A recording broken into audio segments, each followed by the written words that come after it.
যিনি ভারতবর্ষে ওঠানোর জন্য দুটো মন্ত্র দিয়েছিলেন, আত্মন মোক্ষার্থ জগৎ হিতায় চ।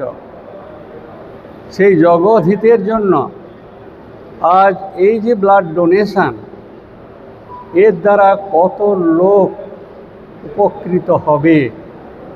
বলা হচ্ছে দান, পরোপকার, এটা একটা পুণ্য।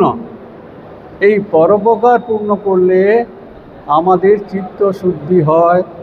স্বামীজির এই যে ধারণা ছিল, জগৎকে, আমাদের ভারতবর্ষকে শ্রেষ্ঠ করতে হবে, সেবার দ্বারা মানুষকে আমাদের পুজো করতে হবে।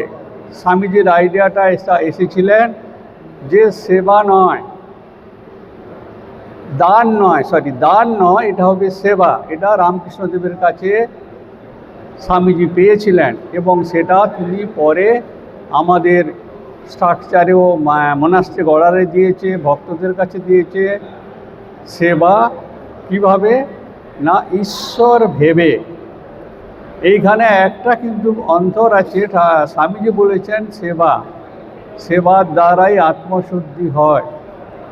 যখন আমরা সেবা করি, আমাদের মানসিকতা পরিবর্তন করা দরকার। যেন মনে না করি আমার কাছে অনেক আছে, আমি দিচ্ছি, এটা যেন না আসে। তাহলে সেবার প্রকৃত মূল্য থাকলো না। স্বামীজি যেটা চেয়েছেন, স্বামীজি চেয়েছেন যে নররূপে সেবা করা, তার সুযোগ দেওয়া, তাকে তার ভালো কী করে হবে, তার জন্য আমার অহংকারের দরকার নেই। আমি ঈশ্বরের কাছে প্রার্থনা করি তাকে সেবা করার সুযোগ পেয়েছি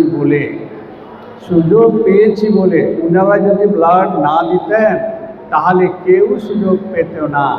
সেই জন্য যারা ডোনার, তাদের কাছে আমাদের কৃতজ্ঞ থাকা উচিত।